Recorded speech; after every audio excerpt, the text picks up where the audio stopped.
बदलते भारत की शान।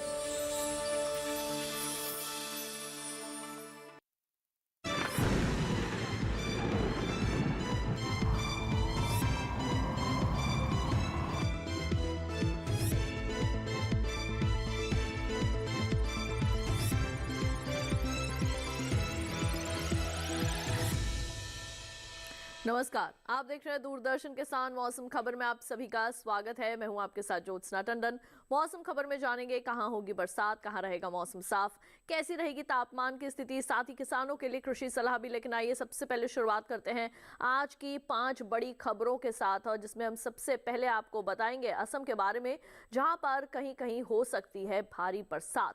इसके बाद बढ़ते हैं आगे और रुक करते हैं हम अरुणाचल प्रदेश का। तो यहाँ पर भी कुछ जगहों पर जो है वो जोरदार बरसात होने की संभावना बनी हुई है। अब आइए बात कर लेते हैं कोंकण और गोवा की। तो यहाँ पर भी कहीं कहीं बारिश होने की उम्मीद जो है वो लगी हुई है। और इसके बाद अब हम रुक कर लेते हैं हिमाचल प्रदेश का। तो यहाँ पर कहीं कहीं गरज के साथ तेज हवाएं चलने के आसार जताए जा रहे हैं। अंत में हम नजर डाल लेते हैं जम्मू कश्मीर पर, जहां पर गरज के साथ चल सकती हैं तेज हवाएं। तो ये तो बात हुई यहां पर 5 बड़ी खबरों की। अब जो मौसम विभाग द्वारा चेतावनी दी गई है वो जानना भी आपके लिए बेहद जरूरी है। तो मौसम विभाग ने कहां के लिए अलर्ट जारी किया है, आइए आपको बता देते हैं। जो लाल रंग है वो ये दर्शाता है कि यहाँ पर ज्यादा सतर्क रहने की जो है वो आवश्यकता है, जिनमें शामिल है पूर्वोत्तर भारत का असम, मेघालय, अरुणाचल प्रदेश। तो यहाँ पर जो है वो आपको ज्यादा सावधान रहने की जो है वो जरूरत है। इसके साथ ही हम बात कर लेते हैं उत्तर पश्चिम भारत के पर्वतीय क्षेत्रों की। तो यहाँ पर जम्मू कश्मीर, लेह लद्दाख, श्रीनगर, हिमाचल प्रदेश, उत्तराखंड, यहाँ पर तमाम जगह जो है वो नजर बनाए रखने की आवश्यकता है। यहाँ पर जो है वो कई जगह बिजली की चमक के साथ भी जो है वो बरसात हो सकती है। उप हिमालय, पश्चिम बंगाल और बिहार सहित ओडिशा की अगर बात करें तो यहाँ पर भी जो है वो बरसात होने की संभावना जो है वो बनी हुई है। अब बढ़ते हैं आगे, बात कर लेते हैं मौसम पूर्वानुमान की। जान लेते हैं अगले 24 से 48 घंटों के दौरान कैसा रहने वाला है मौसम का हाल।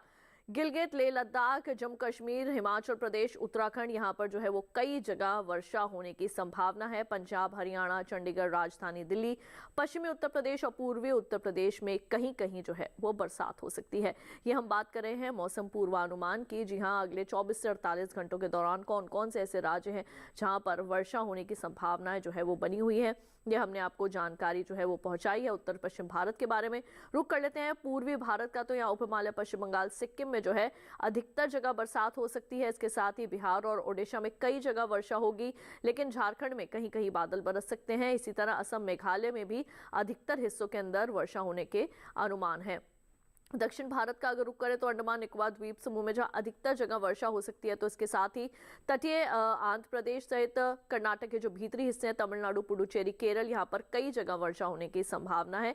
और रायलसीमा और तेलंगाना के अंदर भी जो है वो नजर बनाए रखने की आपको जरूरत है। कोंकण, गोवा की अगर हम बात करें तो यहाँ पर अधिकतर जगह वर्षा हो सकती है। गुजरात में कहीं कहीं बादल बरसेंगे, मध्य महाराष्ट्र में कई जगह वर्षा होगी। और बात करें मध्य भारत की तो यहाँ पर पूर्वी और पश्चिमी मध्य प्रदेश सहित छत्तीसगढ़ और विदर्भ में भी जो है कहीं कहीं बरसात होने की उम्मीद है। ये तो बात हुई मौसम पूर्वानुमान की। अब बढ़ते हैं आगे और आपको बता दें कि पिछले 24 घंटों के दौरान कहाँ हुई है बरसात। तो जम्मू कश्मीर, श्रीनगर, लेह लद्दाख के अंदर जो है वो बरसात हुई है। इसके साथ ही उत्तराखंड और पूर्वी उत्तर प्रदेश में भी बादल बरसे हैं। पंजाब, हरियाणा और पूर्वी राजस्थान में भी जो है वो पिछले 24 घंटों के दौरान वर्षा जो है वो देखी गई है। और अब जो है इसके बाद हम आपको जानकारी दे देते हैं कुछ और खास राज्यों के बारे में जहां पर पिछले 24 से 48 घंटों के दौरान जो है वो वर्षा देखी गई। तो उप हिमालय, पश्चिम बंगाल, सिक्किम में भी जो है वो बादल बरसे हैं। बिहार, झारखंड और ओडिशा में भी जो है वो बरसात हुई है। और पूर्वोत्तर भारत की अगर बात करें तो असम, मेघालय, नागालैंड, मणिपुर, मिजोरम, त्रिपुरा सहित अरुणाचल प्रदेश में भी जो है वो वर्षा हुई है। दक्षिण भारत की अगर बात करें तो अंडमान निकोबार द्वीप समूह सहित लक्षद्वीप में भी जो है वो बादल बरसे हैं। तटीय आंध्र प्रदेश, रायलसीमा, तेलंगाना, तमिलनाडु, पुडुचेरी में भी जो है वो बरसात हुई है। कर्नाटक के अगर भीतरी हिस्सों की बात करें और तटीय कर्नाटक की बात करें तो यहाँ पर भी जो है वो वर्षा हुई है। और केरल में भी जो है वो बादल बरसे हैं। पश्चिम भारत और मध्य भारत की अगर आपको जानकारी दे तो कोंकण, गोवा, मध्य महाराष्ट्र और गुजरात में जो है वो बादल बरसे हैं। सौराष्ट्र और कच्छ में मौसम सामान्य रूप से साफ देखा गया। लेकिन अगर हम बात करें मराठवाड़ा की तो यहाँ पर भी बरसात हुई है। और मध्य भारत के मध्य प्रदेश, छत्तीसगढ़ और विदर्भ में भी बरसात देखने को मिली है। इसके साथ ही मौसम खबर में वक्त हो चला है एक छोटे से ब्रेक का। जल्द लौटेंगे वापस, कहीं मत जाइए, देखते रहिए दूरदर्शन के साथ।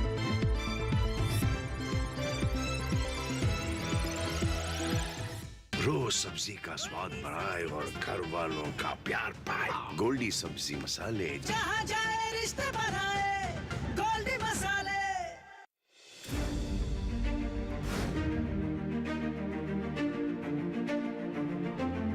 फसलों के भाव से लेकर उनकी आवक तक, पैदावार से लेकर बुआई के क्षेत्रफल तक, आयात से लेकर निर्यात तक, घरेलू से लेकर वैश्विक बाजार तक, मंडियों की सही और ताजा जानकारी पाएं।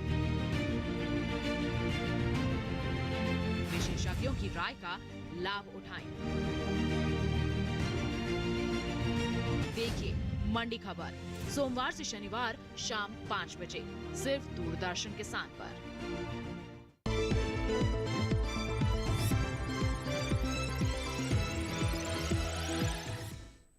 ब्रेक के बाद एक बार फिर आप सभी का स्वागत है दूरदर्शन किसान के मौसम खबर में। आइए मौसम खबर में बढ़ते हैं आगे और अब बात कर लेते हैं तापमान की स्थिति की। अब तक हमने मौसम के बारे में जो है वो जायजा लिया, लेकिन तापमान के बारे में जानना भी आपके लिए बेहद आवश्यक है कि पिछले 24 घंटों के दौरान कैसा रहा तापमान का हाल। सबसे पहले बात करेंगे अधिकतम तापमान की, तो केरल और तमिलनाडु में जो है वो अधिकतम तापमान सामान्य के मुकाबले 1.6 से लेकर 3 डिग्री सेल्सियस तक ज्यादा रिकॉर्ड किया और पुडुचेरी में भी जो है वो इसी तरीके का तापमान देखने को मिला है, यानी कि यहाँ पर भी तापमान सामान्य के मुकाबले जो है वो ज़्यादा रहा है। इसके बाद हम रुक कर लेते हैं भीतरी उत्तरी कर्नाटक और दक्षिण कर्नाटक का, तो यहाँ पर जो अधिकतम तापमान है वो 1.6 से लेकर 3 डिग्री तक कम जो है वो रिकॉर्ड किया गया है। तेलंगाना में भी कुछ इसी तरीके का तापमान जो है वो देखने को मिला है, यानी कि 1.6 से 3 डिग्री सेल्सियस तक सामान्य के मुकाबले तापमान कम रहा। तटीय आंध्र प्रदेश के ओंगोल में अधिकतम तापमान 39.9 डिग्री सेल्सियस रिकॉर्ड किया गया है। बढ़ते हैं आगे और अब एक नजर डाल लेते हैं न्यूनतम तापमान की स्थिति पर कि न्यूनतम तापमान किस प्रकार का रहा है। जम्मू कश्मीर, श्रीनगर, लेह लद्दाख की और गिलगित की अगर बात करें तो यहाँ पर न्यूनतम तापमान सामान्य के मुकाबले 3.1 से 5 डिग्री सेल्सियस ज्यादा जो है वो रिकॉर्ड किया गया है। बढ़ते हैं आगे, रुक कर लेते हैं कुछ और राज्यों का, जिनमें शामिल हैं हमारे पंजाब, हरियाणा और चंडीगढ़, राजधानी दिल्ली। तो यहाँ पर भी जो न्यूनतम तापमान है वो सामान्य के मुकाबले 5 डिग्री कम रिकॉर्ड किया गया है। उत्तराखंड में भी तापमान की ऐसी स्थिति देखने को मिली है। और अब बात कर लेते हैं तटीय आंध्र प्रदेश की, तो यहाँ पर भी तापमान जो है वो न्यूनतम तापमान सामान्य के मुकाबले 5 डिग्री कम रिकॉर्ड किया गया और ओडिशा में भी इसी तरीके का तापमान देखने को मिला है। बढ़ते हैं आगे और अब यहाँ पर हम आपको जानकारी दे देते हैं मध्य महाराष्ट्र के बारे में। तो यहाँ पर भी न्यूनतम तापमान की स्थिति जो है वो सामान्य रूप से जो है वो 5 डिग्री सेल्सियस कम रिकॉर्ड किया गया है। और अगर बात करें हम केरल की, तो यहाँ पर भी तापमान की ऐसी स्थिति देखने को मिली है। तो वहीं पश्चिमी मध्य प्रदेश के राजगढ़ में न्यूनतम तापमान 21.4 डिग्री सेल्सियस दर्ज किया गया। और अब आइए यहाँ पर हम एक नजर डाल लेते हैं शेष राज्यों की तापमान की स्थिति पर।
मौसम खबर में वक्त हो चला है एक और छोटे से ब्रेक का। ब्रेक के बाद भी जानकारियों का सिलसिला जारी रहेगा। आप देखते रहिए दूरदर्शन के साथ।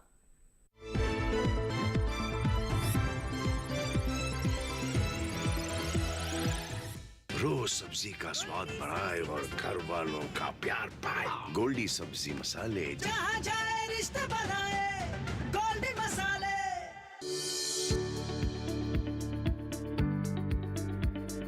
कृषि और पशुपालन है एक दूसरे के पूरक। घर आंगन से लेकर व्यावसायिक फार्म तक, मुर्गी पालन से लेकर रेगिस्तान के जहाज तक, बीमारियों से अब पशुपालक ना हो परेशान। विशेषज्ञ करेंगे आपकी समस्या का समाधान। जुड़िए हमसे, पूछिए अपने सवाल। ईमेल के जरिए भी आप हमारे साथ जुड़ सकते हैं। हमारी ईमेल आईडी है ddkisanapc@gmail.com। हमारे टोल फ्री नंबर हैं 1800-113060 और 1800-113061। देखिए अपना पशु चिकित्सक हर रविवार शाम 6:30 बजे दूरदर्शन किसान चैनल पर।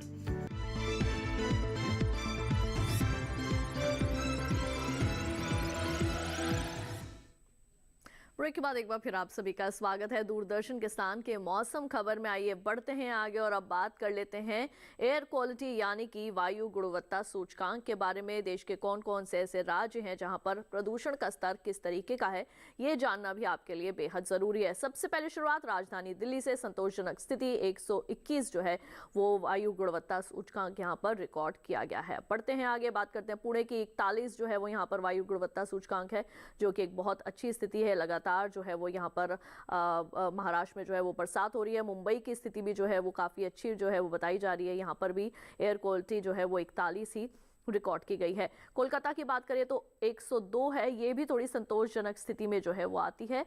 इसके बाद बढ़ते हैं आगे और अब हम यहाँ पर रुक कर लेते हैं। लखनऊ का 126 है यहाँ पर वायु गुणवत्ता सूचकांक के मुताबिक यहाँ की वायु, जो कि एक संतोषजनक स्थिति में रिकॉर्ड की जा सकती है। पटना की 104 यहाँ पर भी एक संतोषजनक स्थिति जो है वो बनी हुई है, यानी कि यहाँ पर जो प्रदूषण का स्तर है वो थोड़ा ऊपर नीचे जो है वो कह सकते हैं। 52 जो है वो हैदराबाद के अंदर है। वायु गुणवत्ता एक ये अच्छी स्थिति में जो है वो मानी जाती है, यानी कि यहाँ की हवा जो है वो ताज़ा है। अहमदाबाद की 46 यहाँ की हवा भी जो है उसमें प्रदूषण की जो मात्रा है वो काफ़ी कम, आप इसको कह सकते हैं। अब हम बात कर लेते हैं पर्यटन पूर्वानुमान के बारे में। अगर आप कहीं घूमने जाना चाहते हैं इन्हीं जगहों में से जो हम आपको दिखा रहे हैं, तो वहां पर जो है वो किस तरीके का तापमान रह सकता है। जम्मू कश्मीर के गुलमर्ग की बात करें तो रविवार से लेकर मंगलवार तक यहाँ पर थोड़ी बदली छाई रहेगी। बुधवार को लेकिन यहाँ पर धूप खिली रहेगी। तापमान पर अगर नजर डालें तो अधिकतम तापमान रविवार को 18, अधिकतम तापमान 11 डिग्री सेल्सियस न्यूनतम तापमान। सोमवार और मंगलवार को 20 और 21 रहेगा अधिकतम तापमान। 11 डिग्री सेल्सियस न्यूनतम तापमान रह सकता है। बुधवार को 22 डिग्री सेल्सियस अधिकतम और न्यूनतम तापमान 11 डिग्री सेल्सियस रिकॉर्ड किया जा सकता है। हिमाचल प्रदेश के शिमला का अगर आप रुख करना चाहते हैं तो रविवार और सोमवार से लेके मंगलवार बुधवार को भी यहाँ पर जो है वो बरसात हो सकती है। रविवार और बुधवार को यहाँ पर बिजली की चमक के साथ वर्षा होने की संभावना है। तापमान जो है चारों ही दिन एक जैसे हैं। 21 डिग्री सेल्सियस अधिकतम तापमान, 15 डिग्री सेल्सियस न्यूनतम तापमान रिकॉर्ड किया जा सकता है। बढ़ते हैं आगे और अब यहाँ पर नजर डाल लेते हैं हम उत्तराखंड के नैनीताल की। तो रविवार को यहाँ पर बिजली की चमक के साथ जो है वो वर्षा हो सकती है। 22 डिग्री सेल्सियस अधिकतम तापमान, 17 डिग्री सेल्सियस न्यूनतम तापमान। सोमवार को यहाँ पर बरसात होने की संभावना है। 16 डिग्री सेल्सियस न्यूनतम तापमान जा सकता है। मंगलवार और बुधवार को जो है यहाँ पर थोड़ी बदली छाई रहेगी। 23 और 24 रहेगा अधिकतम तापमान, लेकिन 16 डिग्री सेल्सियस न्यूनतम तापमान रिकॉर्ड किया जा सकता है। तो अगर आप हिमाचल प्रदेश उत्तराखंड का रुख कर रहे हैं तो सावधानी बरतना आवश्यक है। राजस्थान के उदयपुर की अगर बात करें तो रविवार से लेकर मंगलवार तक यहाँ पर थोड़ी बदली छाई रहेगी। धूप छांव का खेल देखने को मिल सकता है। 30 डिग्री सेल्सियस रह सकता है रविवार और सोमवार को अधिकतम तापमान। 31 रहेगा मंगलवार को, 32 डिग्री सेल्सियस रहेगा बुधवार को। लेकिन लगातार चारों ही दिन न्यूनतम तापमान एक ही जैसा रह सकता है। 23 डिग्री सेल्सियस न्यूनतम तापमान रिकॉर्ड किया जा सकता है। बढ़ते हैं आगे और अब यहाँ पर हम रुक कर लेते हैं मध्य प्रदेश के खजुराहो का। तो यहाँ पर चारों ही दिन थोड़ी बदली जो है वो छाई रह सकती है। तापमान में कोई भी चारों दिन बदलाव नहीं है। अधिकतम तापमान चारों ही दिन 33 डिग्री सेल्सियस और न्यूनतम तापमान चारों ही दिन 25 डिग्री सेल्सियस आपको देखने को मिल सकता है। तो यहाँ थोड़ा मौसम आपको अच्छा मिलेगा। अगर आप मध्य प्रदेश के खजुराहो का रुख करना चाहते हैं तो बेहिचक कर सकते हैं। यहाँ पर आपको मौसम जो है वो अच्छा मिल सकता है। अब बढ़ते हैं नागालैंड के कोहिमा की ओर। तो यहाँ चारों ही दिन जो है वो बरसात होने की संभावना लगातार बनी हुई है और तापमान में भी ज़्यादा बदलाव नहीं है। अधिकतम तापमान चारों ही दिन जो है वो एक जैसा बना हुआ है, यानी कि 24 डिग्री सेल्सियस। रविवार और सोमवार को न्यूनतम तापमान 17 डिग्री सेल्सियस रहेगा और मंगलवार और बुधवार को न्यूनतम तापमान 18 डिग्री सेल्सियस रिकॉर्ड किया जा सकता है। इसके बाद आइए बढ़ते हैं आगे और आपको जानकारी दे देते हैं सिक्किम के गैंगटॉक की। तो यहाँ पर चारों ही दिन वर्षा की उम्मीद की जा सकती है। 21 और 22 रहेगा अधिकतम तापमान। रविवार और सोमवार को 23 और 24 डिग्री सेल्सियस रह सकता है मंगलवार और बुधवार को, लेकिन 18 डिग्री सेल्सियस न्यूनतम तापमान रहेगा रविवार को, और बाकी तीनों ही दिन यानी कि सोम, मंगल और बुधवार को 19 डिग्री सेल्सियस न्यूनतम तापमान रिकॉर्ड किया जा सकता है। इसके बाद अब हम रुक कर लेते हैं तेलंगाना के हैदराबाद का। तो लगातार जो है वो हम आपको जानकारी देते हैं, हैदराबाद में भी लगातार जो है वो बरसात हो रही है काफ़ी दिनों से।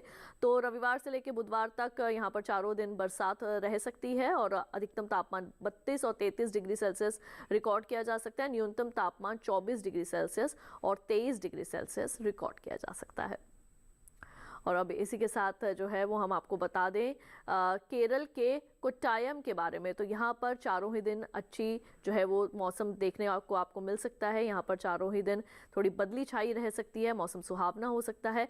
रविवार की बात करें तो अधिकतम तापमान 35 डिग्री सेल्सियस, न्यूनतम तापमान 24 डिग्री सेल्सियस। सोमवार से लेकर बुधवार तक अधिकतम तापमान 34 डिग्री सेल्सियस और न्यूनतम तापमान 24 डिग्री सेल्सियस रिकॉर्ड किया जा सकता है। और इसके बाद हम यहाँ रुक कर लेते हैं तमिलनाडु के कन्याकुमारी का। तो यहाँ पर भी चारों ही दिन बरसात होने की उम्मीद जो है वो लगातार लगाई जा रही है और तापमान में कोई ज़्यादा फेरबदल नहीं देखने को मिल रहा है। रविवार से लेकर बुधवार तक यहाँ पर अधिकतम तापमान एक जैसा ही आपको देखने को मिल सकता है, यानी कि 34 डिग्री सेल्सियस। न्यूनतम तापमान जहां रविवार और बुधवार को 26 डिग्री सेल्सियस रहेगा, तो सोमवार और मंगलवार को 27 डिग्री सेल्सियस रिकॉर्ड किया जा सकता है। तो ये तो बात हुई पर्यटन पूर्वानुमान के बारे में। अब किसान भाइयों के लिए कुछ विशेष जानकारियां। अब आइए बात कर लेते हैं खेती किसानी के बारे में।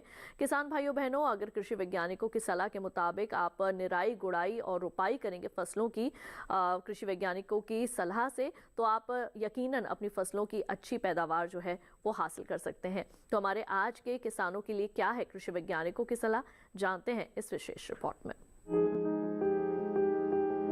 मध्य गुजरात में सोयाबीन, मूंग, उड़द और तिल की फसल में फूल आने की अवस्था में खेतों से खरपतवार साफ करें। इसके साथ ही यहाँ इस समय खेतों में निराई गुड़ाई करें। वहीं उत्तरी गुजरात में हाइब्रिड या बीटी कपास को जड़ सड़न रोग से बचाएं। इसके अलावा यहाँ खरीफ फसलों में किसान निराई गुड़ाई जैसे कार्य करें। दक्षिणी गुजरात के किसान खरीफ धान को रोगों से बचाएं। इसके अलावा इस समय यहाँ किसान टमाटर, बैंगन और मिर्च की नर्सरी लगाएं और सितंबर में उनकी रोपाई मुख्य खेत में करें। सौराष्ट्र और कच्छ के किसान भी इस समय खरीफ फसलों में निराई गुड़ाई के अलावा विरलीकरण और खाली जगहों को भरने का काम करें। वहीं मध्य प्रदेश की बात करें तो यहाँ सतपुड़ा के पठारी इलाके में जहाँ किसानों ने दलहन, तिलहन और सब्जियों की बुआई की है, वहाँ उचित जल निकासी की व्यवस्था करें। यहीं सोयाबीन को कीटों के प्रकोप से बचाएं। मालवा के पठारी इलाकों की बात करें तो यहाँ तैयार खेतों में बरसात के मौसम वाली प्याज की रोपाई या सीधी बुआई करें। कैमूर के पठारी और सतपुड़ा के पहाड़ी क्षेत्र में धान को तना छेदक कीटों से बचाएं। इसके अलावा शहडोल जिले में आलू की बुआई के लिए खेत तैयार करें। निमाड़ घाटी अंचल के बड़वानी जिले में अमरूद और नींबू के नए बाग लगाएं। मध्य नर्मदा घाटी क्षेत्र में यदि भिंडी की पत्तियां पीली पड़ रही हों तो ग्रसित पौधों को नष्ट कर दें। इसके अलावा यहाँ 30 से 40 दिनों की सोयाबीन में खरपतवार नियंत्रण के लिए हाथ से निराई गुड़ाई करें। विंध्य के पठारी क्षेत्र में टमाटर और बैंगन की रोपाई करें। यहाँ लौकी, करेला, खीरा, भिंडी, लोबिया, टमाटर, बैंगन और मिर्च जैसी सब्जियों को कीटों के प्रकोप से बचाएं। बुंदेलखंड में पपीता, करौंदा और फालसा जैसे फलों के बीजों की बुआई करें। तो अभी आपने जाना हमारे मध्य प्रदेश और गुजरात के किसानों के लिए क्या है कृषि वैज्ञानिकों की सलाह। इसके साथ ही आइए बढ़ते हैं आगे और अब बात करते हैं आज की फसल की। किसान भाइयों बहनों, मक्का एक ऐसी फसल है जिससे आप अच्छी आमदनी हासिल कर सकते हैं, लेकिन बेबी कॉर्न मक्का की वो अवस्था है जिससे आप अपना मुनाफा जो है वो दोगुना कर सकते हैं। किस तरीके से बेबी मक्का को आप जो है बेबी कॉर्न को तैयार कर सकते हैं और किस तरीके से आप इसे बाजार तक पहुंचाकर अच्छा मुनाफा हासिल कर सकते हैं, तमाम जानकारियां हासिल करते हैं इस खास रिपोर्ट में।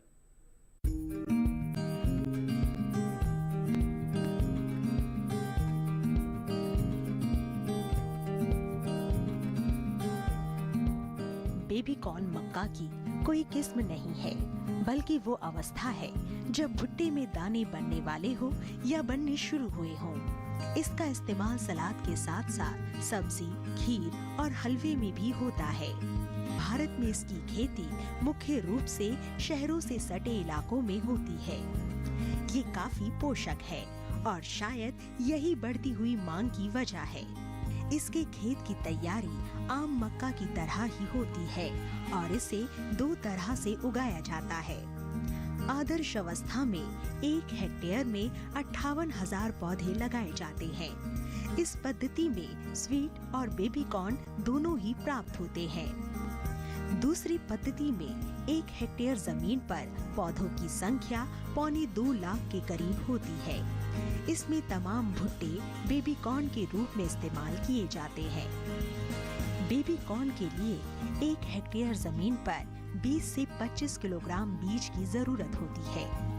1 हेक्टेयर के लिए 1.5 से 2 क्विंटल नाइट्रोजन 3 बार में डालना होता है। इसकी फसल अमूमन 50 से 60 दिन में तैयार हो जाती है। तुड़ाई पर खास ध्यान देने की जरूरत है, चूंकि भुट्टा बहुत तेजी से बढ़ता है, इसलिए इसे जितना जल्दी हो सके बाजार भेज देना चाहिए। सुबह का समय तुड़ाई के लिए उपयुक्त है। पौधों में बाल यानी झंडा निकलते ही तोड़ दें और 3 दिन में 1 बार तुड़ाई कर लेनी चाहिए। इस तरह एक फसल के लिए औसतन 7 से 8 तुड़ाई पर्याप्त होती है। 1 हेक्टेयर में 15 से 19 क्विंटल तक बेबी कॉर्न हो सकते हैं। भुट्टे तोड़ने के बाद पौधों को हरे चारे के रूप में इस्तेमाल किया जा सकता है या इसे बेचकर अतिरिक्त आमदनी प्राप्त की जा सकती है। 1 हेक्टेयर से किसान को 250 से 400 क्विंटल तक हरा चारा मिल सकता है। तो किसान भाइयों बहनों, अभी आपने बेबी कॉर्न के संबंध में भी तमाम विशेष जानकारियां हासिल की। इसके साथ ही हम उम्मीद करेंगे कि मौसम खबर से आप सभी को ज़रूर मदद मिल रही होगी। और चलते चलते आपको बता दें कि अगर आप मौसम खबर को दोबारा से देखना चाहते हैं तो टीवी स्क्रीन पर दिखाए जा रहे QR कोड को स्कैन कीजिए। इससे सीधे आप हमारे YouTube चैनल की ओर चले जाएंगे और वहाँ जाकर आप ले सकते हैं मौसम का हाल मौसम खबर के साथ। तो इसके साथ ही आज के लिए मौसम खबर में केवल इतना ही। मुझे दीजिए इजाज़त। आप देखते रहिए दूरदर्शन किसान। नमस्कार।